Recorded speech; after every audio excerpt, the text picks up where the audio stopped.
Okay, this is conducting blog number 9. We are nearing the end, which is kind of crazy. This week in class, on Monday and Wednesday, we kept working with different people on the music for the school that is coming soon, very, very soon.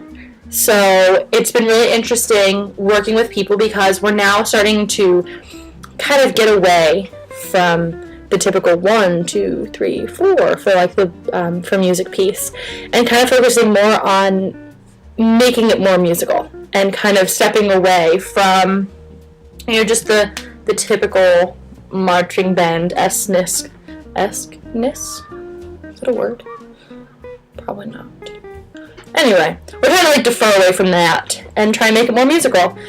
This Do By Mir has been rather difficult to work with.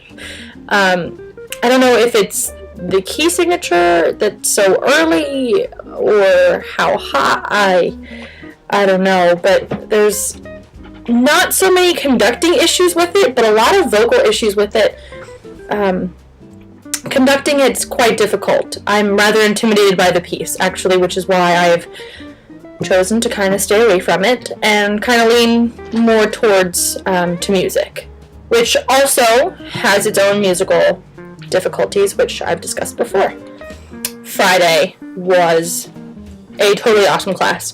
Dr. Miller came to work with us since Dr. Abrahams was in Baltimore for the MENC conference, and not that many people got to conduct because he really took his time with the people that did go up.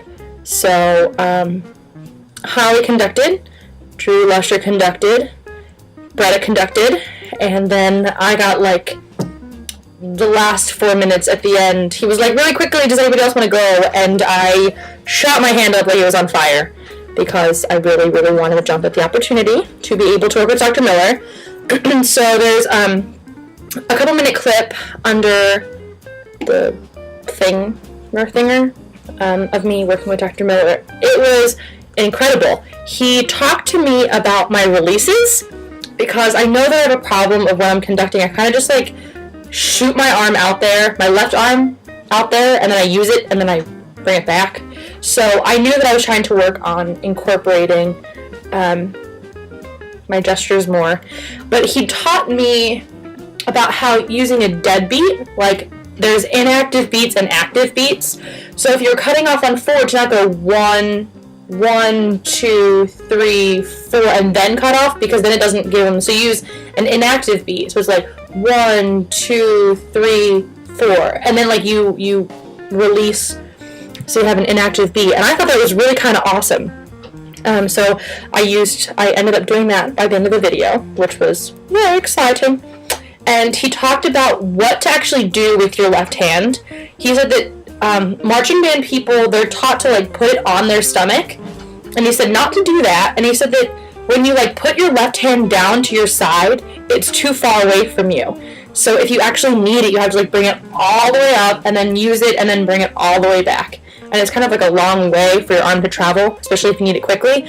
So he kind of just floats it kind of up in the chest area, kind of just floats it and lets it, which I thought was a really interesting take on that too. So I'm definitely going to need to incorporate the active and inactive beats in my conducting, as well as kind of having a set area for my left hand, because I do agree that sometimes if you just put it down on your side, it's kind of awkward. So you kind of just, incorporate it into your conducting without it being too obvious.